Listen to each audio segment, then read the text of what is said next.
மாதத்துலேருந்து போஸ்டங்கட்டிலேருந்து கலைஞர் வரைக்கும் எல்லா கண்டட்டையும் கலக்கி கொடுத்தாச்சு. நானே கலங்கி போயிருக்கேன் என்னடா பேசுகிறதுன்ட்டு. அதிமுக சார்பாக இங்கே வந்து வாழ்த்திய ஆர் உதயகுமார் சாருக்கும், திமுக சார்பாக இந்த இரவின் விழிகள் படத்தை வாழ்த்திய போஸ் வெங்கட் அவர்களுக்கும், நாம் தமிழர் சார்பாக இந்த இரவின் விழிகள் படத்தை வாழ்த்தி பேசி அமர்ந்திருக்கும் அண்ணன் கலைஞர் அவர்களுக்கும், பாஜக சேரவிருக்கும் அனைவருக்கும், இல்லை அதான் சேரப்போகிறாங்க மற்றவங்களாம், ஆமாம் சேரப்போ அனைவருக்கும் என்னுடைய நன்றி. இது ஃபஸ்ட்டு பார்த்தா எல்லோரும் ஒரு பேச்சையும் கேட்டு அசந்துட்டேன். அதில் கதாநாயகி நீமா வாமான்னு சொல்ல அளவுக்கு ஆகிப்போச்சு. அவங்க நல்ல நடிகை நிரூபிச்சிட்டாங்க. அவங்க டேரக்டர் மாதிரி மிமிக்ரி, அவர் எப்படி பேசுவாரோ அதே மாதிரி மிமிக்ரி பண்ணாங்க பாருங்க, அங்கேயே சிறந்த நடிகை ஆகிட்டாங்க. வாழ்த்துக்கள், நல்லா மிமிக்ரி பண்ணுறீங்க. அடுத்து கோமல் சர்மா அவர்கள், அவங்க அரசியல் தலைவர்கள் பேசுகிற பேச்செல்லாம் பேசியிருக்காங்க. கலைஞர் சார் சீமான் பேச வேண்டியது அவங்க பேசிட்டாங்க. இப்போ சோசியல் மீடியா எந்த அளவுக்கு கேவலமாக இருக்குது, எந்த தப்பாக யூஸ் பண்ணுறாங்க, அது எப்படி சரியாக யூஸ் பண்ணணும். உண்மையிலேயே ஒரு சினிமா விழாவில் வந்து ஒரு சமூகத்துக்கு தேவையான விஷயத்த சொல்லிட்டாங்க. நன்றி.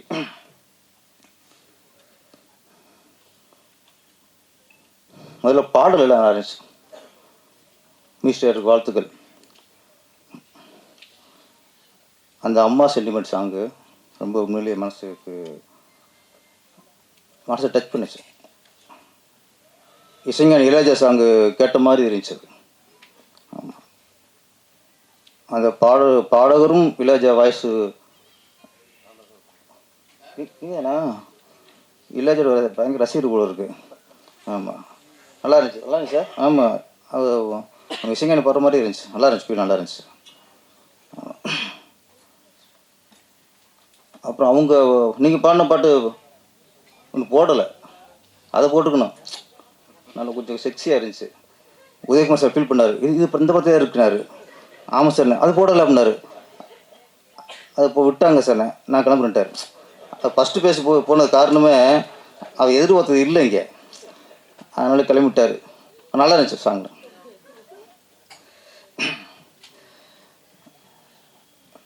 ட்ரெய்லர்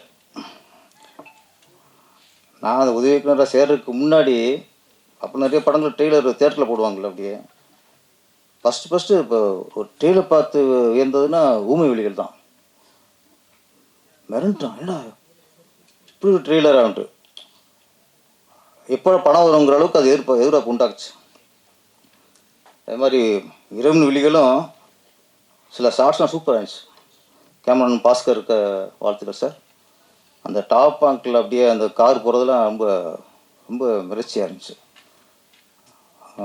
ஒளிப்பு ரொம்ப இந்த படத்துக்கு மிகப்பெரிய பலம். அப்புறம் ப்ரொடியூசர் அவரே கதாநாயகன்,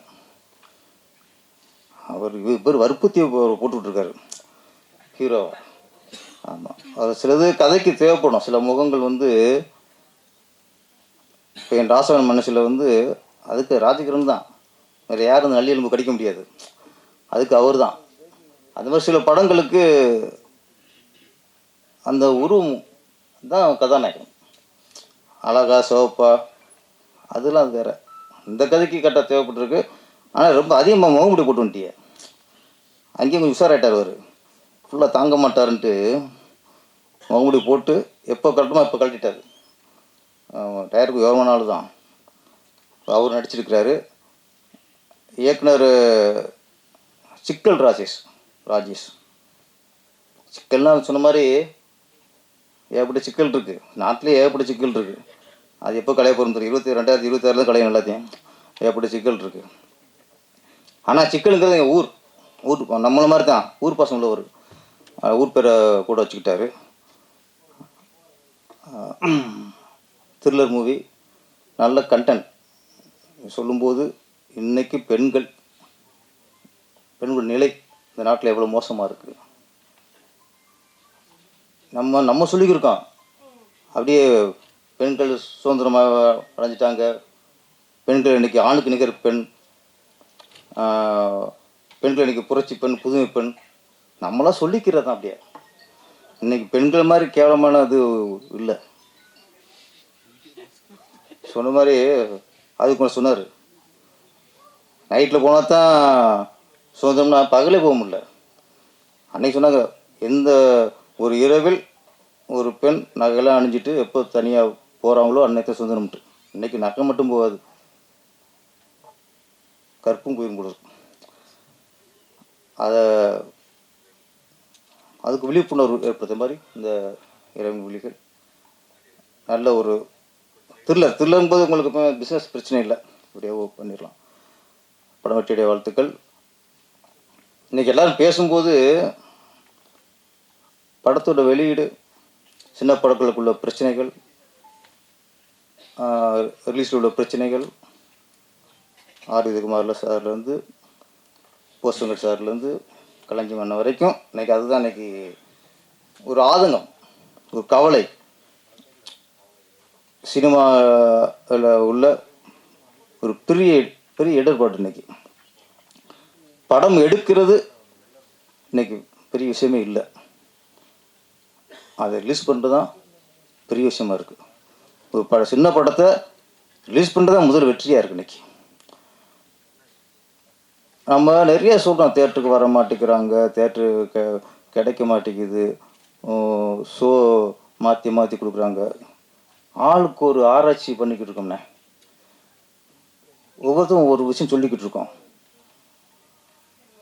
ஆனால் இது வந்து நம்ம ஒரு தேட்டருக்காரங்களை குறை சொல்லிட முடியாது, தயாரிப்பாளரும் குறை சொல்லிட முடியாது, மக்களுக்கு குறை சொல்ல முடியுமா, அவங்க குறை சொல்ல முடியாது. நிறைய சின்ன படங்களை அவங்க பார்த்து மிகப்பெரிய வெற்றி அடைச்சிருக்காங்க, எத்தனை சின்ன படம் ஓடி இருக்குது. அப்போ மக்களும் குறை சொல்ல முடியாது. இங்கே எங்கே என்ன சிக்கல், என்ன பிரச்சனை, இது ஆராய வேண்டிய விஷயமா இருக்குது. தவிர இது ஒரு குற்றச்சாட்டாக ஒரு இதை நம்ம கொடுக்குற மாதிரி இல்லை. ஆனால் ஒன்றே ஒன்று உண்மை, முன்னெல்லாம் சினிமா நல்லா இருக்கணும்னு எல்லா சினிமாவுக்கும் நினைப்போம், சினிமா நல்லா இருக்கணும் எல்லா தயாரிப்பும் நினைப்பாங்க, சினிமா நல்லா இருக்கணும் எல்லா நடிகரும் நினைப்பாங்க, சினிமா நல்லா இருக்கணும் எல்லா இயக்கமும் நினைப்பாங்க. ஆனால் இன்றைக்கி இல்லை, நான் நல்லா இருக்கணும், என் படம் மட்டும் ஓடணும், என் படம் ஓடாட்டேன்னா என் படத்தை எல்லாத்துலேயும் போட்டு நான் வசூல் வரணும், இத்தனை கோடி வசூல் நான் சொல்லணும். ஒரு ப்ரொடியூசரு எல்லா தேட்டரும் அவர் கவர் பண்ணிடுறாரு, இன்னொரு ப்ரொடியூசருக்கு தேட்டர் வேணுமெங்கிற அவங்க கவலைப்பட்டதில்லை. அப்போ இன்றைக்கி சினிமா அழிக்கிறது சுயநலம். என் படம் ஓடினால் போதும், என் படம் ஓடினான்னு ஓடாட்டேன்னு அப்படி நினச்சா நாளைக்கு கொஞ்சம் கொஞ்சம் சினிமா அழிஞ்சா அதில் நம்மளும் அழிச்சிருவோம். யாரோ சுயநலத்தில் இருக்காங்களோ அவங்களும் அழிச்சிருவாங்க. இது ஒரு பொது பார்வை வேணும். சினிமா நல்லா இருக்கும்னா நடிகர்லேருந்து தயாரிப்பாளர்லேருந்து இயக்குநர்லேருந்து எல்லோரும் நினைக்கணும். அது இன்னைக்கு இல்லை. இன்னைக்கு கலைஞர் சார் சொன்ன மாதிரி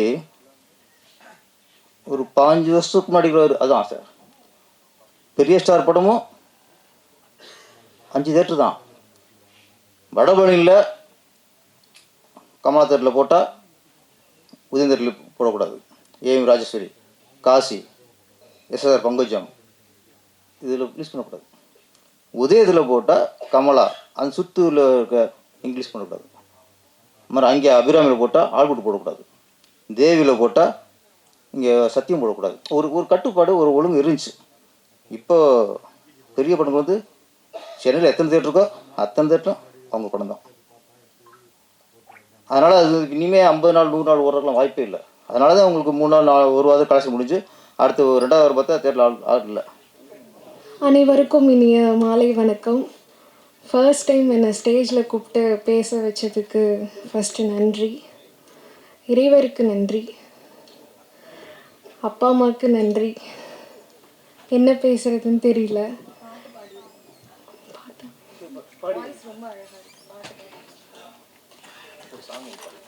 சாங் எனி சாங் நம்ம படத்தில்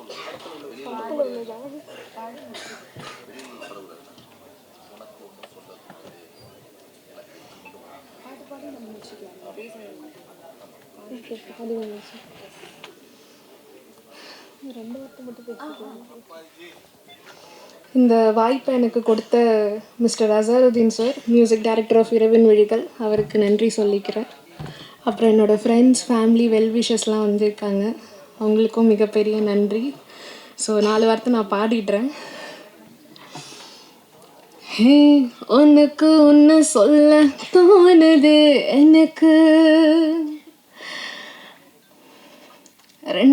ரெண்டு மனசு சேர துடிக்குது அதுக்கு, 3 முடிச்ச பாடு கதவு மூடு, கட்டலும் கொஞ்சம் வைக்கப்பட்டு சிரிக்கும், 4 பேரு வெளியே சத்தத்தை கேட்டு காத புத்தி கம படுக்கும்.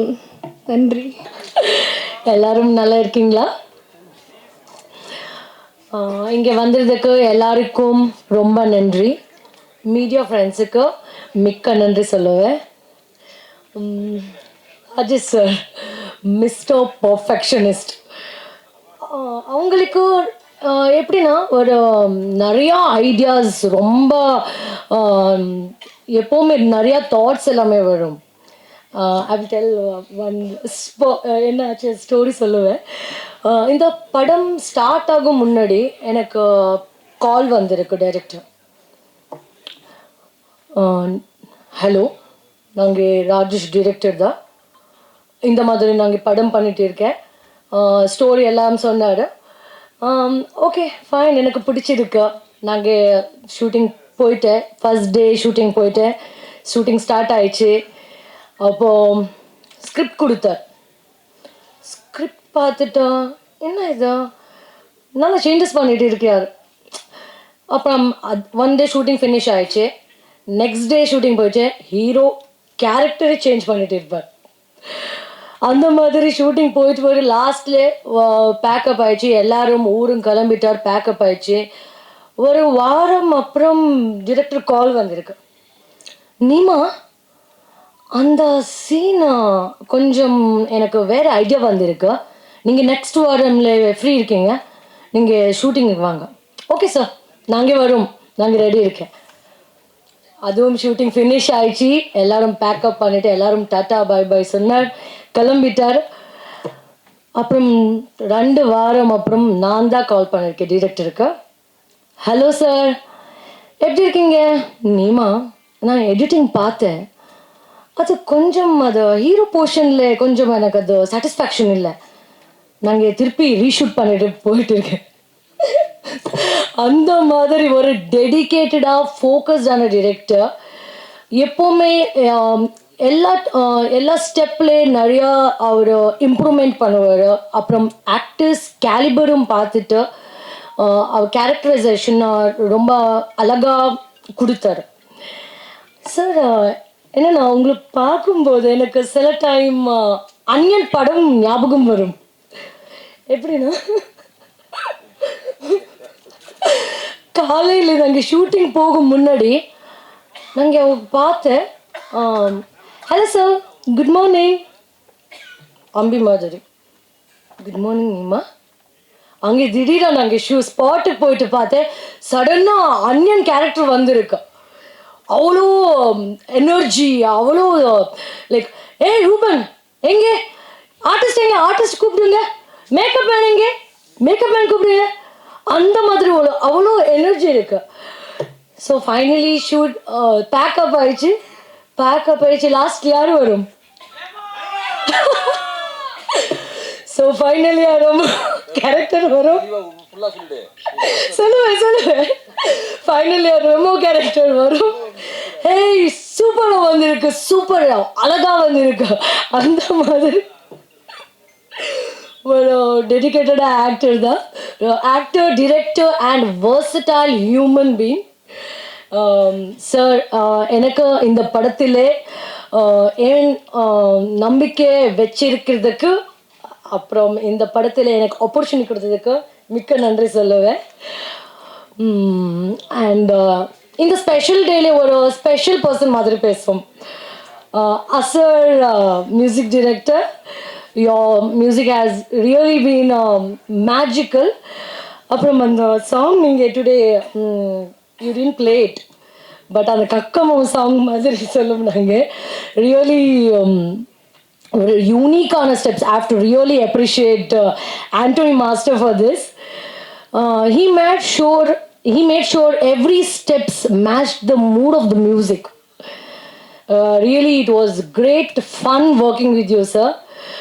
And DOP sir, Bhaskar sir, அவங்களுக்கு ரொம்ப பேஷன்ஸ், ரொம்ப க்ரியேட்டிவ், அப்புறம் ரொம்ப க்ரியேட்டிவாக லைக் had shown எவ்ரி ஃப்ரேம்ஸில் ஒரு க்ரியேட்டிவான அழகாக காமிச்சார், க்ரியேட்டிவாக அழகாக காமிச்சார். He made sure he had shown the story like very beautifully through his lens. And எல்லாருக்கும் இங்கே என் கூட மகேந்தர் இந்த படத்தில் ஒரு பேக் போன், இந்த மெயின் பில்லர் தான் சொல்லும். Producer cum hero. எனக்கு உங்களுக்கு கூட ஒர்க் பண்ணுறதுக்கு ரொம்ப சந்தோஷமாயிடுச்சு. நீங்கள் ரொம்ப சப்போர்ட்டிவ் ஃப்ரம் தி பிகினிங், ரொம்ப சப்போர்ட்டிவாக பண்ணிட்டு இருக்கிறார் அண்ட் இருந்தார். ஸோ இங்கே என் கூட ஒர்க் பண்ணிட்டு எல்லாருக்கும் டெக்னீஷியன்ஸ் அண்ட் ஆக்டர்ஸ் எல்லோரும் ரொம்ப சப்போர்ட் பண்ணிட்டு இருக்க எல்லாருக்கும் ரொம்ப நன்றி. இங்கே அப்புறம் என்ன சொல்லும், ஸோ சூன் நம்ம படம் ரிலீஸ் ஆகும். எல்லாரும் தியேட்டர் போயிட்டு மூவி பாருங்க.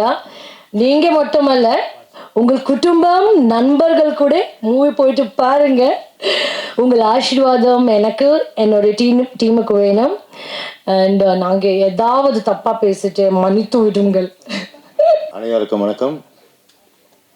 எனக்கு உயிர் கொடுத்த எங்கள் அம்மா அப்பாவுக்கு முதல் வணக்கம். ஓகேவாப்பா, படம் பார்த்தேன், ரொம்ப அருமையாக இருக்கேன். நான் இதில் ஒரு அருமையான கேரக்டர் ஒன்று பண்ணியிருக்கேன். அதுக்கு காரணம் வந்து என் நண்பன் அந்தோனி, டான்ஸ் மாஸ்டர். அவர் வந்து எனக்கு ஒரு 35 வருஷமாக நானும் அந்தோனியும் நல்லா பழக்கம். இது நல்லா பண்ணியிருக்காரு, இயக்குனர் நல்லா பண்ணியிருக்காரு, அப்புறம் கேமரா நல்லா பண்ணியிருக்காரு. ரொம்ப சந்தோஷமாக இருக்குது. ஹீரோ ஹீரோனி நல்லா சிப்ஸு நல்லா சாப்பிட்டாங்க. பாண்டிச்சேரியில் சிப்ஸு நல்லா சாப்பிட்டீங்களா? ஓகே, மீடியாவுக்கு என் மனமார்ந்த வாழ்த்துக்களை தெரிவிக்கிறேன். ரொம்ப நன்றி. பெரிய பெரிய ஆள்லாம் வந்திருக்காங்க, ரொம்ப சந்தோஷமாக இருக்கும். படம் வந்து குடும்பத்தோடு வந்து தேட்டரில் பார்த்தா ரொம்ப சந்தோஷமாக இருக்கும். ஒரு வித்தியாசமாக பண்ணியிருக்காரு இயக்குனர். அவருக்கு என் மனமார்ந்த வாழ்த்துக்கள் தெரிவிக்கிறேன். நன்றி, வணக்கம். எல்லாருக்கும் வணக்கம்.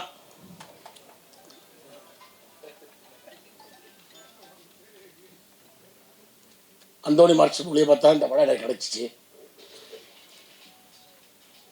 இங்கே என்னை வளர்த்து விட்ட ஜாம்பவானம் எல்லாருமே உட்காந்துருக்காங்க.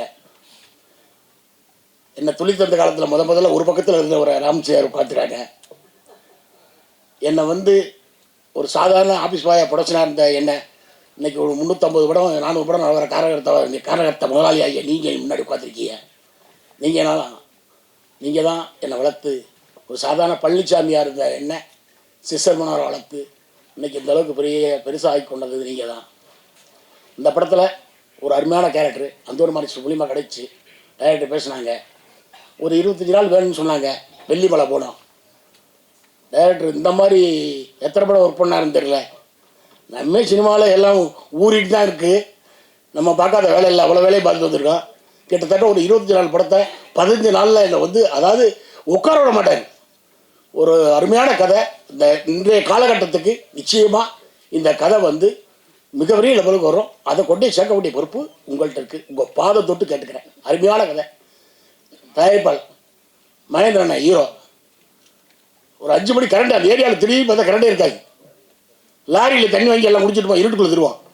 5 மணிக்கு பார்த்தா அவர் காரில் பிளேட் எடுத்துகிட்டு இருப்பார்.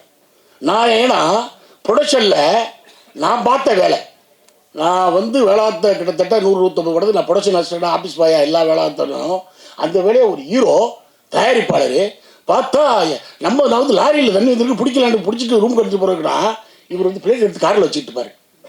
இந்த படத்தில் வந்து ஒரு ப்ரொடியூசரு அவர் எத்தனை பெரிய ஆள் ஒரு படத்தையும் போட்டு இந்த படத்தை நடித்து அந்த ஸ்பாட்டில் போய் இதைட்டு எந்த வேலையும் பாதிக்கூடாதுக்காண்டி அவ்வளோ கஷ்டப்பட்டார் இந்த படத்துக்காண்டி. இயக்குனர் என்னன்னா அங்கே வந்து அதாவது ஒரு சீன் இன்னைக்கு 3 சீன் 4 சீன் பிளான் பண்ணுவாங்க, 6 சீன் எடுப்பார். பாஸ்ட் ரெடி ரெடி ரெடி ரூபான் கட்டிக்கிட்டே இருப்பார்.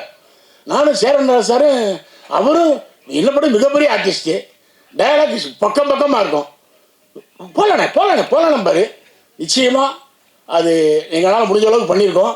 அது காரணகர்த்தா டைரக்டர் தான் சிக்கல் ராஜேஷ் சார். அருமையான இயக்குனர், அருமையான கதை. இந்த படத்தை நீங்கள் கொண்டு போய் சேர்த்து இந்த படத்தை மிகப்பெரிய வெற்றி படமாக்கணும். மகேந்திரனை நிச்சயமாக பெரிய லெவலுக்கு வரணும். இந்த வேலை பாஸ்கர் சார் கேமராமேன் பாருங்க, இந்த பாருங்க ஒன்றுமே தெரியாம மாதிரி உட்காந்து காப்பிடுங்க, கொலையை அத்தே விடுவார். ஒன்றுமே இல்லை, ரெடி இந்த போலாம் பாடுவார். வெயில் இல்லாட்டாலும் மழை பெஞ்சாலும் ஷாட் எடுப்பார், இருட்டாக இருந்தாலும் ஷாட் எடுப்பார். அவர் இந்த பாஸ்கர் அண்ணன் வந்து அவ்வளோ ஒரு திறமையான ஆள். நிச்சயமாக வந்து இந்த டீம் இதில் வேலை பார்த்த அத்தனை பேருமே நிச்சயமாக டைரக்டர் வந்து இது வந்து முதல் படம்லாம் சொன்னால் யாரெல்லாம் நம்ப மாட்டேன் நான். கிட்டத்தட்ட அவர் ஏற்கனவே 15 படம் பண்ண மாதிரி இந்த படம் பண்ணார். இந்த படம் வந்து அவ்வளோ நல்லா வந்திருக்கு. இந்த படத்தை வந்து கொண்டு போய் சேர்த்து ஓட வைக்கிறது உங்கள் கடமை, உங்கள் கையில் இருக்குது. உங்கள் பொப்பான்னு தொட்டு எனக்கு இந்த வாய்ப்பளித்த அனைவருக்கும் நன்றி தெரிவிச்சுட்டு விடைபெறும். நன்றி, வணக்கம். எல்லாருக்கும் மாலை வணக்கங்கள். இந்த இரவின் விழிகள் படத்தோட காஸ்ட் அண்ட் க்ரூ, அவங்களோட இயக்குனர், அவங்க தயாரிப்பாளர் ரொம்பவே அழகான ஒரு விஷயத்தை வந்த உடனே சொன்னாங்க. பெண்கள் பற்றி, அவங்களோட சுதந்திரத்தை பற்றி அவங்க பேசினாங்க. சொல்லிட்டு பட் உண்மையான சுதந்திரம் என்னது ஆக்சுவலி? ஸோ உண்மையான சுதந்திரம் வந்து நம்ம இளைஞர்கள் எல்லாமே சுதந்திரமாக பேசுதான் அது உண்மையான சுதந்திரம். நான் அது வந்து நம்புகிறேன். ஸோ இந்த படத்தை வழியாக நான் பேச வந்தது இப்போ இருக்க ரொம்ப ரொம்ப ஒரு இம்பார்ட்டண்ட்டான ஒரு விஷயம் வந்து நான் பேச போகிறேன். ஸோ இந்த விஷயம் நான் பேசுகிறது நம்மளோட இளைஞர்களுக்காக தான். ஸோ என்னோடய உயிருக்கு மேலே இருக்கிற இளைஞர்கள் அவர்களே, உங்ககிட்ட நான் பேச வந்தது வந்து உங்கள் கண்களில் பார்க்குறது நான் இன்று மட்டும் இல்லை, உங்கள் கண்களை பார்க்குறது என் நாடோட எதிர்காலமே உங்கள் கண்களில் நான் பார்த்து கொள்கிறேன். உங்கள் இதயத்தில் இருக்கிற தீ வந்து நம்ம ஊரை மட்டும் வந்து வெளிச்சம் கொடுக்க வேண்டாம், இந்த உலகத்தை ஒரு வழிகாட்டியாக மாறணும். அதுதான் நீங்கள் இருக்கணும். அண்ட் நீங்கள் இந்த உலகத்தோட வரலாறை எடுத்து பார்த்தீங்கன்னா நம்ம இளைஞர்கள் தான் எல்லாம் புரட்சிக்கு வந்து தோளுக்கு தோல் நின்று இருக்காங்க. இப்போ நீங்கள் மகாத்மா காந்தியோட உப்பு சத்தியாகிரகத்தை பார்த்தீங்கன்னா அங்கே நின்றவங்க தோளுக்கு தோல் நம்ம இளைஞர்கள் தான். அண்ட் நீங்கள் இந்தியாவோட சுதந்திரம் நீங்கள் பார்த்தீங்கன்னா அது வாங்கி கொடுத்ததே வந்து இளைஞர்கள் தான். விண்வெளி கனவை வந்து கம்ப்ளீட் பண்ணதே வந்து நம்ம இளைஞர்கள் தான். ஆனால் இன்றைக்கி அவங்களோட போர்க்களமே வந்து வேறு. அவங்க ஆயுதம் வந்து துப்பாக்கியும் வாள் மட்டும் இல்லை, அவங்க ஆயுதம் வந்து ஒரு போஸ்ட்டு, ஒரு ட்வீட்டு, ஒரு ரீல்ஸ் தான். ஸோ இப்போ நீங்கள் ஒரு சோஷியல் மீடியாவில் ஒரு ட்வீட்டும் இல்லை ஒரு கமெண்ட்டும் எல்லாம் நீங்கள் போட்டிங்கன்னா அது வந்து கரெக்டான விஷயத்தில் நீங்கள் யூஸ் பண்ணிங்கன்னா அது நீங்கள் எந்த நாட்டையும் எந்த அரசாங்கத்தையும் நீங்கள் வந்து கேள்வி வந்து கேட்க முடியும், எந்த காயத்தை வந்து நீங்கள் சரிப்படுத்த முடியும், எந்த ஒரு ரொம்ப இஷ்யூஸை வந்து நீங்கள் வந்து பேச முடியும். ஸோ உங்களோட ஆயுதம் வந்து ரொம்ப வலுவான ஆயுதம். அது கரெக்டாக நீங்கள் யூஸ் பண்ணுங்கள் உங்களோட சோஷியல் மீடியா ஹேண்டில். அப்புறம் நீங்கள் உங்கள் கையில் வச்சுருக்கீங்களே என்னோட நண்பர்கள் எல்லாருமே, நீங்கள் அது வந்து ஒரு சாதாரண ஸ்க்ரீன் மட்டும் இல்லை, அது வந்து ஒரு ஒளிக்காட்டி, அது ஒரு வழிகாட்டி. அதை வச்சுக்கிட்டு நீங்கள் உலகத்தையே வந்து அழிக்க முடியும், இல்லைன்னா இந்த உலகத்துக்கே நீங்கள் ஒரு வழியை வந்து காட்ட முடியும். ஸோ இந்த ஸ்க்ரீனை வந்து நீங்கள் சாதாரணமாக நினச்சிக்காதீங்க, இது ஒரு புரட்சி. ஸ்க்ரீன் மட்டும் இல்லை உங்கள் கையில் இருக்கிறது. ஸோ என்னோட இளைஞர்கள் என்னோட நண்பர்களுக்கு நான் என்ன சொல்ல விரும்புகிறேன்னா, உங்கள் லைஃப்பை வந்து நீங்கள் ஜஸ்ட்டு சாதாரணமாக ஸ்க்ரோல் பண்ணாதீங்க. நண்பர்களே, நீங்கள் வந்து ஜஸ்ட் சிம்பிளி ஒரு லைக்ஸ் அண்ட் ஃபாலோவர்ஸ்க்காக உங்கள் வாழ்க்கையை வந்து நீங்கள் அழிச்சிடாதீங்க. உங்களோட குரல் இருக்குல்ல, அதை நீங்கள் ஒரு நாட்டுக்காக பயன்படுத்துங்க, ஒரு காட்டுக்காக நீங்கள் பயன்படுத்துங்க. ஒரு ஒரு குரல் இல்லாத குழந்தைங்களுக்காக ஒரு குரலாக மாறுங்க. ஒரு ரொம்பவே ஏழையான இருக்க தாய்மார்களுக்கு ஒரு குரலாக மாறுங்க. கொஞ்சம் கொஞ்சமாக அழிஞ்சிட்டு இருக்கிற நதிகளுக்கு அது வந்து நீங்கள் யூஸ்ஃபுல்லாக இருங்க. அண்ட் நீங்கள் என்ன நினைக்கிறீங்க, இன்ஃப்ளூயன்ஸ் வந்து ஃபேஷன் மட்டும்தான் ஒரு இன்ஃப்ளூயன்ஸா? இன்ஃப்ளூயன்ஸ் வந்து உங்கள் கருத்து, இன்ஃப்ளூயன்ஸ் வந்து உங்கள் குரல், இன்ஃப்ளூயன்ஸ் வந்து மற்றவங்களுக்கு காட்டுற கருணை. நீங்கள் எப்படி கருணை வந்து காட்ட முடியுது? நீங்கள் மற்ற மனிதர் மேலே வச்சிட்டு இருக்கிற நேசமோ அவங்க மேலே வச்சிட்டு இருக்க உறவு தான் உண்மையான இன்ஃப்ளூயன்ஸ் உங்களுக்கு. சும்மா இது நம்ம சோஷியல் மீடியாவில் பார்க்குற இன்ஃப்ளூயன்ஸ் மட்டும் கிடையாது. அப்படி போயிட்டு நீங்கள் மற்றவங்க லைஃப்பை வந்து இன்ஃப்ளூயன்ஸ் பண்ணுங்கள். நீங்கள் அந்த சோஷியல் மீடியா வச்சுட்டு ஒரு வெறுப்பு வந்து காமிச்சிங்கன்னா அது 1000 மடங்கு இன்க்ரீஸ் ஆகும், அது வளரும். அதே மாதிரி நீங்கள் ஒரு நம்பிக்கை காமிச்சிங்கன்னா அது 1000 வாட்டி வந்து வளரும். அதே மாதிரி துணிச்சல் காமிச்சிங்கன்னா அது 1000 வாட்டி மடங்காக போயிட்டு மற்றவங்களுக்கு உதவியாக இருக்கும். அது யாராலேயே வந்து நீங்கள் நிப்பாட்ட முடியாது. ஸோ உங்களோட நாட்டோட எதிர்காலம் வந்து பாராளுமன்றமோ இல்லை ஒரு கார்ப்பரேட் நிறுவனங்கள் வந்து டிசைட் பண்ணலை, அவங்க வந்து தீர்மானிக்கலை. அது எல்லாம் உங்கள் இளைஞர் கைகளில் தான் இருக்குது. உங்கள் கையில் வச்சிட்டு இருக்கிற ஃபோனும் சோஷியல் மீடியாவில் தான் இருக்குது. ஸோ யாருமே இங்கே வந்து நாட்டோட ஃபேட்டை வந்து டிசைட் பண்ண முடியாது. ஸோ நாளை வந்து நம்ம எல்லாருமே ஒரு உலகம் வந்து திரும்பி பார்க்கும்போது எப்படி பார்க்க போகிறாங்கன்னா, தமிழ்நாடுல இருக்க இளைஞர்கள் ரொம்பவே கஷ்டப்பட்டு போராடி இந்தியாவோட தலையெழுத்தை வந்து மாற்றிருக்காங்க. அப்படி தான் இந்த சோஷியல் மீடியாவை நீங்கள் யூஸ் பண்ணுங்கள். ஸோ ஒரு நல்ல குரலை வந்து சோஷியல் மீடியாவில் நல்ல குரலாக வந்து மாற்றுங்க சோஷியல் மீடியாவில். அண்ட் நீங்கள் வந்து ஒரு நல்ல உதாரணமாக இருங்க. உங்கள் கமெண்ட்ஸை வந்து கரெக்டாக நீங்கள் யூஸ் பண்ணுங்கள். ஸோ நீங்கள் வந்து இப்போ இருக்கிற இளைஞர்களுக்கு வந்து வழி மட்டும் நீங்கள் காமிக்கல, வர ஜென்ரேஷன்ஸ்க்கும் நீங்கள் வழி காட்டியாக இருப்பீங்கன்னு நான் நம்புகிறேன். ஸோ இந்த படத்தோட காஸ்ட் அண்ட் க்ரூக்கு என்னோட மனமார்ந்த வாழ்த்துக்கள். இந்த படம் பெருசாக வெற்றி படட்டும். Thank you John sir for giving me this opportunity. பத்திரிகை மீடியா என்னுடைய அருமை சகோதரர்கள் அத்தனை பேருக்கும் வணக்கம். இரவின் விழிகள் ஒரு ஊமை விழிகள் மாதிரி பெரிய வெற்றி அடையணும். பெரிய சந்தோஷம். மகேந்திரன் ப்ரொடியூசர் இப்போதான் சொன்னார், எங்கள் கட்சிக்காரன் என்ன காலையிலேருந்து ரொம்ப ப்ரெஷர் போட்டு கூப்பிட்டாங்க. அப்போவே நினச்சேன் நான் இதுக்குள்ள ஏதோ உள்குத்துருக்கேன் அப்படின்ட்டு. நீங்கள் வந்தே ஆகணும்னு அடம் பிடிச்சிட்டாங்க. இதெல்லாம் பார்த்தாதுன்ட்டு நேற்று தானே நேற்று சாரி அந்த சண்டே அன்னைக்கு நடிகர் சங்கம் பொதுக்குழு நடந்துச்சு. ஏன்னா ஒருத்தர் ஓடி வந்து வரவேற்றாரு. நான் ஒரு யார் ஒரு நடிகர் சங்கத்தை வரவேற்கிறப்ப தான் டேரக்டரு சார் உங்களுக்காக தான் நின்றுக்கிட்டு. அப்போ தான் தெரிஞ்சிச்சு சார் இங்கே ஏதோ ஒரு பொலிட்டிக்கல் திங்ஸ் இருக்குன்னுட்டு. வாழ்த்துக்கள் மகேந்திரன், ஹீரோவாக நடிச்சிருக்கீங்க. வில்லனாகவும் ட்ரை பண்ணியிருக்கலாம், இல்லை வில்லன் கூட பண்ணியிருக்கலாம். ஒன்றும் வாய்ப்பு கட்டாயமாக இருக்குது. கலைஞரில் நீங்கள் அண்ணன் ஆர்வி என்ன டக்குன்னு கிளம்பிட்டாங்க, நிறைய விஷயம் சொல்லிட்டு போனாங்க. அதில் அவர் ஒரு பாயிண்ட்டை சொல்லிட்டு போனார், சினிமா அப்படின்ட்டு அந்த ரிலீஸ் பற்றி. இப்போ ரிலீஸ் அப்படின்னோடனே திமுக காரன் பக்கம் டக்குன்னு திரும்பிடுவாங்க. நானே பேசியிருக்கேன் நிறையா. ரிலீஸ்னோடனே ஏன் அந்த பக்கம் திரும்புகிறாங்கன்னு எனக்கு தெரியல. அப்போ ஒருவேளை அவங்க ரெட் ஜெயின்ட் சொன்னாங்கன்னா, ஏன் ஏடிஎம்கே பீரியடில் ரெட் ஜெயின்ட் படம் பண்ண இல்லையா? அந்த 10 வருஷமும் அவங்க படங்கள் பண்ணிக்கிட்டு தான் இருந்தாங்க. உடனே இந்த பக்கம் திரும்பிடுவாங்க. அதுக்கப்புறம் ரெட் ஜெயின்ட் பண்ணாத படங்களே 1000 தேட்டர் 800 தேட்டர்னு எடுத்துக்கிட்டு தான் இருக்காங்க. அந்த கம்பெனிஸும் நம்ம எல்லாருக்கும் தெரியதான் தெரியும். பட் இந்த பக்கம் திரும்புவாங்க. பட் இது ஹேப்பன்ஸ், அது ஒன்றும் பண்ண முடியாது. ஆனால் பட் அதுக்குள்ளே ஒரு உண்மை ஒன்று இருக்குது. அவங்க சொன்ன மாதிரி 12 படம் இப்போவும் தான் வருது. நமக்கே அதில் ஒரு சின்ன வருத்தம் இருக்குது. ஏன்னா நானும் இயக்குனர் ஆனதுனால எனக்கு அந்த வழியை புரிஞ்சுக்க முடியுது. சார் ரிலீஸ் ஆனப்போ 2 வாரம் படம் ஓடிட்டு இருந்தது. 253 தேட்டர் ரிலீஸ் பண்ணோன்னு நினைக்கிறேன். நீங்கள் தான் சப்போர்ட் பண்ணீங்க. அப்புறம் 2வது வாரம் 180 சம்திங் போச்சு. ஆனால் 3வது வாரம் படம் இல்லை. அந்த பெயின் எனக்குமே இருக்குது. பட் அதுக்கு ரொம்ப பர்டிகுலராக இந்த நான் ஒன்றும் கேட்டேன், ஒரு 25 நாள் ஒரு போஸ்டர் விட்டுறதுக்கு ஒரு டைம் கொடுங்கன்னு கேட்டேன், இல்லை ஒரு 50 நாள் விட்டுறதுக்கு ஒரு ஷோஸ் கொடுங்கன்னு கேட்டேன். பட் கொடுக்க முடியல. அது ஒரு காலத்தில் படத்தை 50 நாளோ 100 நாளோ ஓட்டுறதுக்கான ஒரு டைம் கொடுத்தாங்க இல்லையா, அந்த டைம் இப்போ கொடுக்கறது இல்லை. பட் அவங்கள குறை சொல்கிற அதே சமயத்தில் ஆடியன்ஸும் ஒரு படம் ரிலீஸ் ஆன ஒரு வாரத்துக்கு அப்புறம் என்ன பண்ணிடுறாங்கன்னா, அதான் இன்னொரு ஒரு வாரம் 10 நாள் ஓடிடியில் வந்துருமே, இது எதுக்கு நம்ம வந்து தேட்டரில் பார்க்கணும் அப்படின்னு சொல்லும்போது ஒரு படத்தினுடைய ஆயுள் காலம் இப்போ ஈசல் மாதிரி 10 நாள் 12 நாள்னு மாறி போச்சு. ஸோ நம்ம அதை நம்ம அது மேலே கிளைமிங் பண்ணும்போது கூட கொஞ்சம் யோசிக்க வேண்டியிருக்குது. Claiming right or wrong?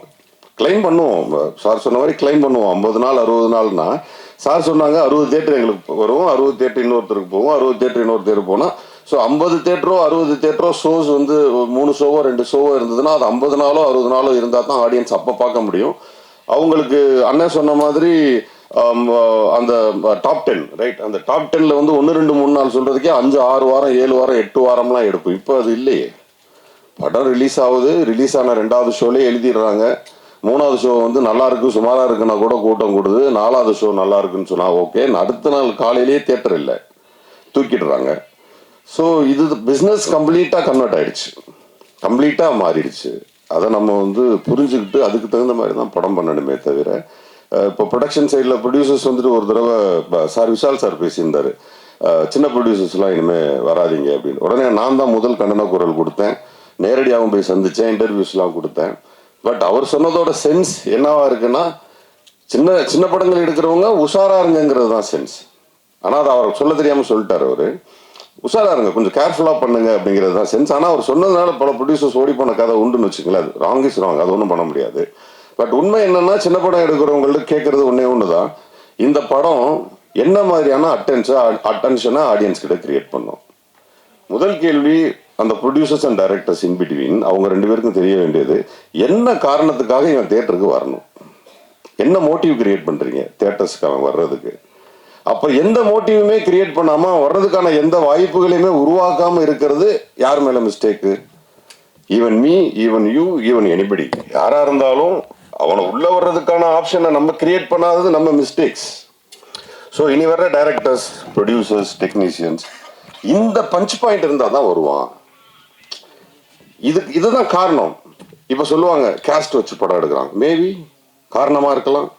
அவங்க மட்டும் வந்து படம் பார்த்தது காசா மாறுறதான்னு நினைக்கலாம். மேபி அவங்களுக்கு மட்டுமான ப்ரீச்சிங்காக இருக்கலாம், மேபி அவங்களுக்கான முன்னேற்றமாக இருக்கலாம், மேபி அவங்க ரொம்ப நாள் அடிபட்டதற்கான மருந்தாக இருக்கலாம். Anything happened. பட் அந்த படத்துக்கு கூட்டம் கூடுதில்லை, காசா மாறுதில்லை. ஸோ இப்போ ப்ரொடக்ஷன் அண்ட் டைரக்ஷன் இன்பிட்வீன், இந்த இன்பிட்வீன் அது காசா மாறுறதுக்கும் தேட்டரில் படம் ஓடுறதுக்கான ரீசன், நான் சொல்றது ஒரு ரீசன். ஸ்டார்ஸ் அது வந்து நம்மளால ஒன்றுமே பண்ண முடியாது, இட்ஸ் எ ரீசன். ஸ்டார்ஸ் வந்து கம்ப்ளீட்லி ரீசன். அவங்க வர்றது ஈவன் இப்போ விமல் சார் வச்சு நான் படம் பண்ணும்போது ஒரு முதல் நாள் 2வது நாள் 3வது நாள் வந்து தியேட்டரில் முக்கால்வாசி ஆடியன்ஸ் உட்கார்ந்தது அது போஸ்ட் எங்கிட்டுக்கு வரல, அந்த இசையமைப்பாளருக்கு வரல, ப்ரொடக்ஷன் எடிட்டர் யாருக்குமே வரல, விமல் சாருக்கு தான் வந்தாங்க. ஏன்னா அவர் களவாணியிலேருந்து அவர் ஒரு ஆடியன்ஸை சம்பாரிச்சு இருந்தார், அதுக்காக வந்திருந்தாங்க. ஸோ இப்போ ஹீரோஸ் கொடுக்குற சினிமா என்பது வேறு. ஸோ சினிமா எடுக்க வர்றவங்க ஈவன் இப்போ இந்த படத்தில் ஏன்னா இதையும் சேர்த்து சொல்லிடணும், கூடுதலாக இப்போ நான் சொல்லிக்கிட்டு இருந்த காரணங்களில் இந்த படத்தில் ஒன்று இருக்கு. பேய் படம், இந்த மாதிரியான த்ரில்லர்ஸ் அண்ட் கொஞ்சம் செக்ஸ் கலந்த படங்கள், சாமி படம், இது யார் நடித்தாலும் ஓடிடணும் ஒரு கிராமர் இருக்கு. ஸோ நீங்கள் இந்த கிராமரில் தப்பிச்சுக்கலாம், உங்களுக்கு ஒரு பேசிக் பிஸ்னஸ் வந்துடும். நீங்கள் அதில் ஹீரோ யார் வில்லன் யாருன்னு கூட பெருசாக பார்க்க மாட்டாங்க.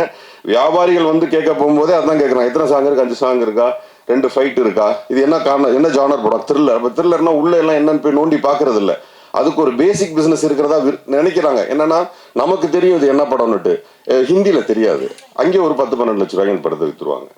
கர்நாடகாவில் தெரியாது, ஒரு 10-12 லட்ச ரூபாய்க்கு விற்றுருவாங்க. இந்த மாதிரி பல்வேறு விதமான மொழிகள்லாம் அது விற்கிறாங்க. விற்கும் போது ஒரு 25 ரூபா 30 ரூபா 50 ரூபா ஒரு பேசிக் பிஸ்னஸ் ஃபிக்ஸ் பண்ணுறாங்க. இப்படி ஏதோ ஒன்றாச்சும் வரும்.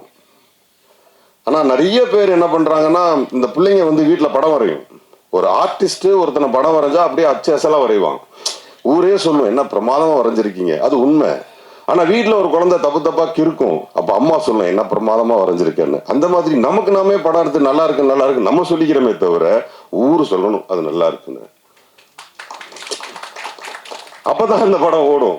அப்புறம் நான் படம் எடுத்தேன் ஓடலை, நான் என்னையும் சேர்த்து தான் சொல்றேன். நான் படம் எடுத்தேன் ஓடலைன்னா படம் நல்லா இருந்தால் தான் ஓடும். இப்போ படம் நல்ல படம் என்பது வேறு.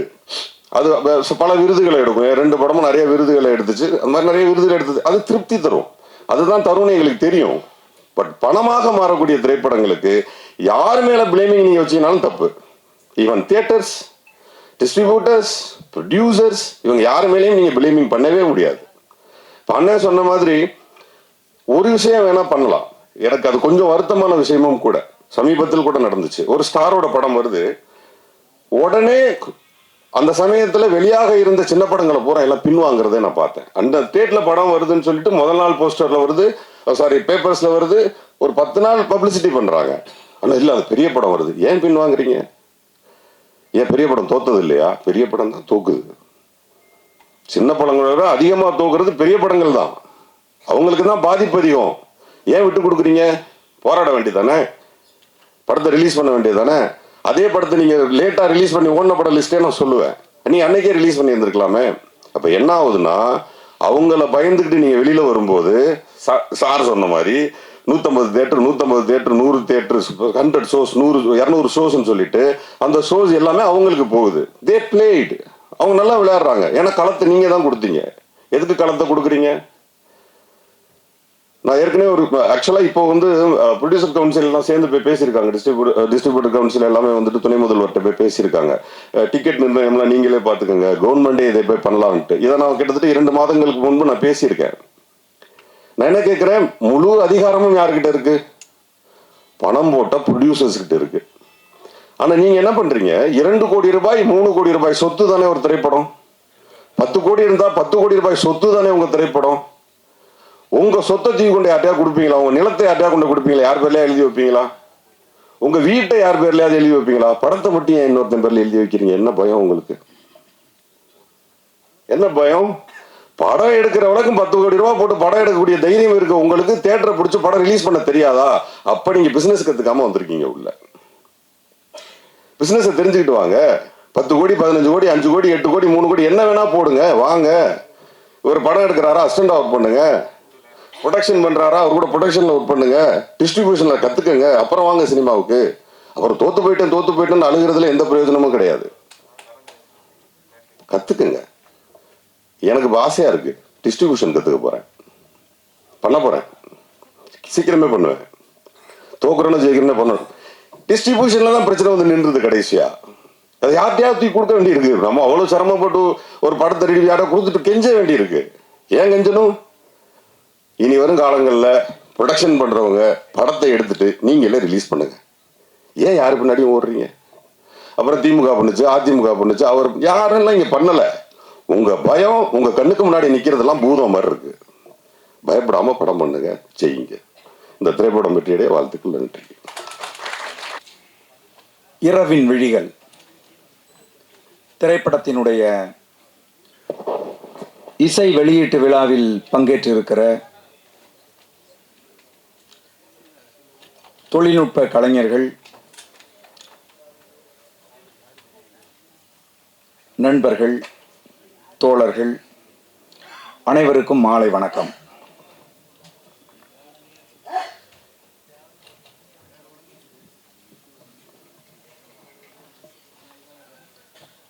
இந்த திரைப்படத்தினுடைய இயக்குனர் இந்த நிகழ்வுக்கு வந்தபோது இந்த படம் குறித்து சில குறிப்புகளை சொன்னார். அதாவது, இணையதளங்களால் இன்றைக்கு ஏற்படுகிற சீரழிவுகள் குறித்து ஒரு விழிப்புணர்வை ஏற்படுத்துகிற திரைப்படம் என்று சொன்னார். அந்த செய்தியை கேட்டவுடனேயே இந்த நிகழ்வில் பங்கேற்றதற்காக நான் மகிழ்வு அடைந்தேன். இந்த திரைப்படத்தினுடைய வெளிப்பாடுகள் எதுவும் அது போன்ற ஒரு சிந்தனையை ஏற்படுத்தவில்லை. ஒரு ஹாரர் மூவி மாதிரி தான் ஒரு ஃபீல் இருந்தது.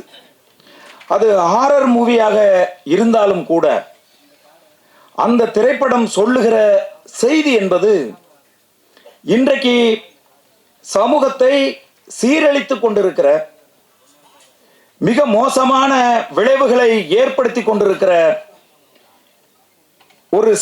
ஒரு செய்தி குறித்த விழிப்புணர்வை இந்த திரைப்படத்தினுடைய இயக்குனர் ஏற்படுத்தி இருக்கிறார். அதற்காக ஒரு படைப்பை உருவாக்கி இருக்கிறார் என்பது போற்றுதலுக்குரிய ஒரு விஷயம்.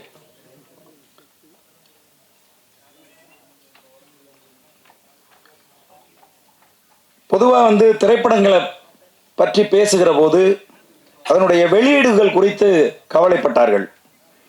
மதிப்புக்குரிய போஸ் வெங்கட் அவர்கள் பேசுகிற போது, திரைப்பட வெளியீடு என்று சொன்னாலே எங்களை திரும்பி பார்க்கிறார்கள் என்று வருத்தத்தோடு பேசினார். ஒரு நிறுவனம் ஒரு திரையரங்குகளில் தொடர்ச்சியாக தங்கள் நிறுவனம் வாங்குகிற திரைப்படங்களே இருக்கிறது மாதிரி பார்த்துக்கிட்டா வேற யாரு எந்த திரையரங்கில் திரைப்படங்களை வெளியிட முடியும்? அப்ப சின்ன திரைப்படங்கள் வருகிற திரைப்படங்களுக்கு திரையரங்கில் கிடைக்க மாட்டேங்குது. இப்போ ஒரு திரைப்படம் ரிலீஸ் ஆயிருக்கு, படையாண்ட மாவீரன் அப்படின்னு. படம் பார்த்தவர்கள் எல்லோருமே சொல்லுகிறார்கள், ரொம்ப நல்லா இருக்கு இந்த படம், வசனங்கள் மிக சிறப்பாக இருக்கிறது, தமிழ் சமூகத்தினுடைய ஓர்மை பத்தி பேசுகிற ஒரு அருமையான திரைப்படம் அப்படின்னு படத்தை பார்த்தவர்கள் எல்லோரும் சொல்லுகிறார்கள். படம் எங்க ஓடுது? தமிழ்நாட்டில் நூன் ஷோ போகுது, செகண்ட் ஷோ போகுது, ஒரு ஷோ, ஒரு காட்சி தான் ஒரு திரைப்படம். அந்த திரைப்படம் போகுது, எந்த இடத்துல ஓடுதுன்னு ப்ரொடியூசருக்கே தெரியல. எந்த தேட்டர்ல இருக்கு, எந்த தேட்டர்ல எடுத்துட்டாங்க அப்படிங்கிறது தெரியல. இதை ஒழுங்குபடுத்த வேண்டும். யார் ஒழுங்குபடுத்துவது? இங்க இருக்கக்கூடிய திரைப்பட துறையை ஒழுங்குபடுத்துவதற்காக இருக்கக்கூடிய திரைப்பட சங்கங்கள், திரைப்பட தயாரிப்பு நிறுவனங்கள், டிஸ்ட்ரிபியூட்டர்ஸ், இவங்க எல்லாரும் தான் இந்த திரைப்பட துறையை வழிநடத்துவதற்காக இருக்கிறவர்கள். இவங்க எப்பவுமே கவலைப்படுவதில்லை. அதுக்கு என்ன காரணம்னா அரசியல். வருத்தப்பட்டுக்குவாங்க, இவங்க கோவப்பட்டுருவாங்க அப்படிங்கிற அந்த பார்வை இருக்கு பாருங்க. அதுதான் இன்றைக்கு தமிழ் சினிமா கொஞ்சம் கொஞ்சமாக மக்களால் பார்க்க முடியலைங்கிற சூழல் இருக்கு. ஃபோன் பண்ணி கேட்குறாங்க, இந்த படம் நல்லா இருக்குன்னு சொல்றாங்களே, எங்க ஓடுது இந்த படம்? சென்னையில் எங்க ஓடுது? சென்னையில் ரோகிணியில காலை காட்சி. முன்னாடியெல்லாம் அப்படி கிடையாது, அது ஒழுங்குபடுத்தப்பட்டு இருந்துச்சு. நான் முதல் படம் பண்ணும்போது 1996 எல்லாம் ரஜினிகாந்த் படமா இருந்தாலும் சென்னையில் 5 தேட்டர்ல தான் போகும். அது நான் முதல் படமா பண்ணாலும் அந்த படம் சென்னையில் 5 தேட்டர்ல தான் போகும். தமிழ்நாடு முழுதும் அப்படி இருந்தது. ஆனால் இன்னைக்கு என்னவா இருக்கு? ஒரே படம் ஒரு காம்ப்ளெக்ஸ்ல இருக்கிற அத்தனை அந்த ஸ்கிரீன்லயும் ஒரே படமே போடுறாங்க. பெரிய நடிகர் படமா இருந்தாலும் அல்லது பெரிய நிறுவனம் தயாரிக்கிற படமா இருந்தாலும் அந்த படத்தை ஒரே காம்ப்ளெக்ஸ்ல இருக்கிற எல்லா ஸ்கிரீன்லயும் ஒரே படத்தை போடுறாங்க. அப்புறம் எப்படி மற்றவங்க சின்ன படங்கள், இது போன்ற திரைப்படங்கள் எப்படி வர முடியும்? உண்மையாகவே சமூக அக்கறையோடும் பொறுப்புணர்வோடும் மக்களை குறித்த சிந்தனையோடும் சிறிய திரைப்படங்கள் தான் எடுக்கப்படுது. சூப்பர் ஸ்டார்ஸ் நடிக்கிற திரைப்படங்களோ அல்லது பெரிய பெரிய நிறுவனங்கள் தயாரிக்கிற திரைப்படங்களோ கொஞ்சம் கூட சமூக அக்கறையற்ற திரைப்படங்களை தான் அவங்க எடுக்கிறாங்க. இன்னும் சொல்ல போனீங்கன்னா சமூக சீரழிவை உருவாக்குகிற திரைப்படங்களை தான் அவர்கள் உருவாக்குகிறார்கள். சிறிய திரைப்படங்கள் தான் அழகான கருத்தை, அற்புதமான கருத்தை முன்வைத்து இந்த மக்களுக்கு ஏதாவது ஒரு செய்தி. இன்னைக்கு யோசிச்சு பாருங்களேன், இன்ஸ்டாகிராமின் மூலமாக எவ்வளவு பேர் பாதிக்கப்படுறாங்க. குறிப்பா பெண்கள், குடும்பத்தில் இருக்கக்கூடிய பெண்கள் தங்களுடைய குடும்ப வாழ்க்கையில் எவ்வளவு சீரழிவுகளை இன்றைக்கு சந்திக்கிறாங்க. இந்த இணையதளங்களின் மூலமாக எவ்வளவு மர்டர்ஸ், எவ்வளவு கொலைகள் இன்றைக்கு நடந்து கொண்டிருக்கிறது. குறிப்பாக பெண்கள் எந்த அளவுக்கு இணையதளங்கள் மூலமாக ஏமாற்றப்படுகிறார்கள் இங்க யோசிச்சு பாருங்க. அதைத்தான் இந்த தம்பி சிக்கல் ராஜேஷ் அவர்கள் நான் வந்தபோது அவர் சொன்னார். அப்ப நமக்கு பொறுப்பு இருக்கு. இன்னைக்கு கையில செல்போன் வச்சிருக்கக்கூடிய ஒவ்வொருத்தரை பார்க்கின்ற போதும் அச்சம் ஏற்படுகிற ஒரு சூழல் இன்றைக்கு உருவாயிருக்கு. நம்முடைய பிள்ளைகள் இன்றைக்கு செல்போனை வச்சிருக்காங்க. வீட்டில் இருக்கிறவங்க யாரும் ஒருத்தரோடு ஒருத்தர் மனம் விட்டு பேசுகிற நிலை இன்னைக்கு இல்லை. இன்னைக்கு யோசிச்சு பாருங்க, நம்ம குழந்தைகளோடு நம்ம மனதை விட்டு உட்கார வச்சு சோபாவில் உட்கார வச்சு ஒரு 10 நிமிஷம் பேச முடியுதா? நம்ம பேசிக்கிட்டே இருப்போம், அவன் போனை நோண்டிக்கிட்டே இருப்பான். அப்ப இந்த இணையதளத்துக்கு அடிமையாகி விட்டோம்.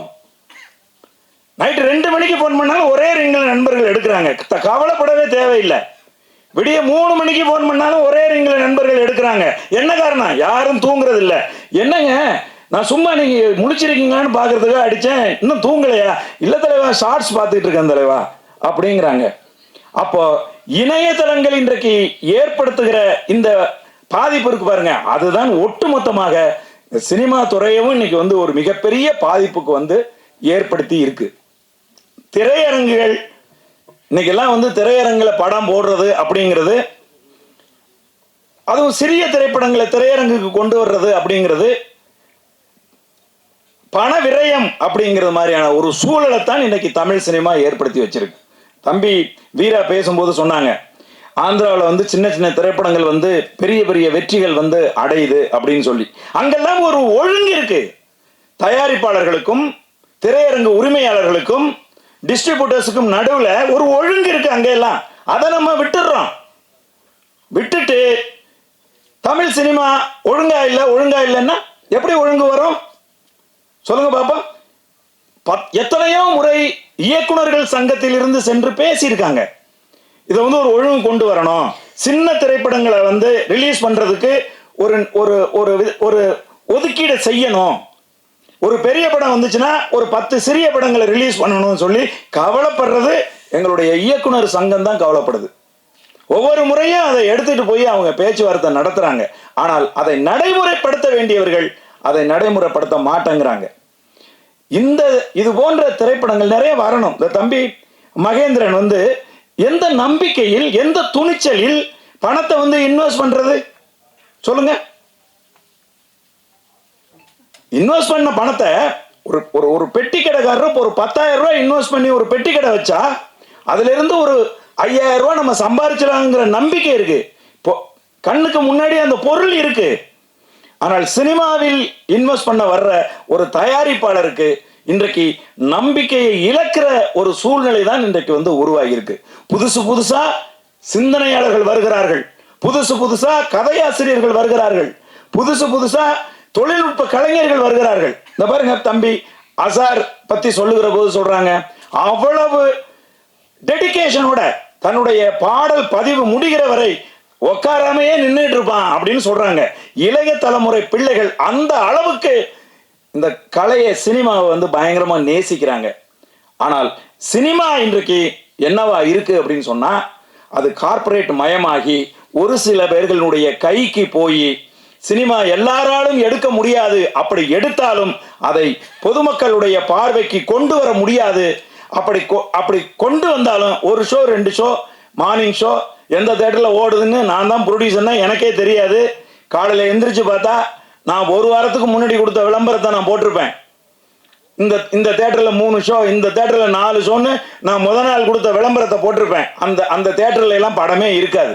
அப்ப யாரு இதெல்லாம் முடிவு பண்றது? இதையெல்லாம் ஒழுங்கு செய்வது யாரு? இது போல ஏதாவது ஆடியோ லான்ச், இந்த இசை வெளியீட்டு விழாவுக்கு வரும்போது நாங்க பேசுறோம். ஆனால் இவற்றை ஒழுங்கு செய்ய வேண்டியவர்கள் முறையாக கவனித்து உட்கார்ந்து பேசி நேர்படுத்தினால்தான் சினிமா வந்து சரியாக இருக்கும். இந்த திரைப்படத்தை பொறுத்தளவுல வந்து அண்ணன் போஸ் வெங்கட் அவர்கள் சொன்னது போல இது நிச்சயமா வந்து ஒரு பிசினஸ் ஆகக்கூடிய ஒரு மெட்டீரியல் தான். இது வந்து ரொம்ப பிரமாதமா வந்து ஒளிப்பதிவு செய்யப்பட்டிருக்கு. இந்த திரைப்படம் ரொம்ப பிரமாண்டமா வந்து காட்சி அமைப்புகளை வந்து தம்பி பாஸ்கர் அவர்கள் மிக அற்புதமா வந்து ஒளிப்பதிவு செய்திருக்கிறார். அதே போல ஒரு ஆர்வம் ஊட்டுகிற திரைக்கதை இந்த படத்துல இருக்குது. நமக்கு அந்த ட்ரெய்லரை பார்க்கும் போதே நமக்கு வந்து தோணுது, படம் வந்து ஒரு ஆர்வத்தை ஏற்படுத்துது. நிச்சயமாக இது ஒரு மிகச்சிறந்த திரைப்படமா வரும். நம்ம எல்லாம் இந்த திரைப்படத்தை வெற்றி திரைப்படமாக மாற்றுறது வழக்கம் போல எங்களுடைய பத்திரிகை நண்பர்கள், யூடியூப் நண்பர்கள், அதுலேயும் பார்த்தீங்கன்னா பெரிய திரைப்படங்களாக இருந்தால் மட்டும்தான் வந்து இன்னைக்கெல்லாம் வந்து விமர்சனங்களே வந்து எழுதுறாங்க, விமர்சனங்களே சொல்றாங்க. அதுலேயும் சொல்ல போனீங்கன்னா லேண்ட்மார்க்காக இன்னைக்கு வந்து சில யூடியூபர்ஸ் வந்து இருக்காங்க. அவங்க வந்து விமர்சனம் பண்ணால் மட்டும்தான் அது ஒரு ஒரு நல்ல படம் அப்படிங்கிற மனநிலையெல்லாம் உருவாக்கி இன்னைக்கு வச்சிருக்காங்க. சோஷியல் மீடியா அதை யாராலும் ஒன்றும் செய்ய முடியாது. அப்படிதான் இன்னைக்கு உருவாகி இருக்கு. அதனால இது போன்ற திரைப்படங்களுக்கு நீங்க சிறிய படங்களுக்கு ஆதரவு கொடுங்க. என்னைக்காவது ஒரு நாள் தான் இந்த கதாநாயகர்களோட படங்கள் வரும். ஆனால் சிறிய திரைப்படங்கள் தொடர்ச்சியாக வந்துகிட்டே இருக்கும். அப்ப நம்ம யார் பக்கம் நிக்கணும்? என்னைக்காவது ஒரு தடவை வரப்போற, வருஷத்துக்கு ஒரு தடவை ஒரு ஹீரோ ஒரு படம் நடிக்கிறாரு. ஆனால் சிறிய திரைப்படங்கள் தொடர்ந்து மாசம் தொடர்ந்து வந்துகிட்டே இருக்கு. இந்த திரைப்படங்களை நம்ம ஊக்குவிக்கணும். அந்த சரியான திரைப்படங்களை மக்களுக்கு எடுத்து சொல்லணும். அவங்க மக்களை நீங்க திரையரங்குக்கு வர வைக்கிற பெரும் பணி மீடியா கையில தான் இருக்கு. இந்த திரைப்படம் இரவின் விழிகளை நாங்கள் உங்களிடம் ஒப்படைத்து விடைபெறுகிறேன். நன்றி, வணக்கம்.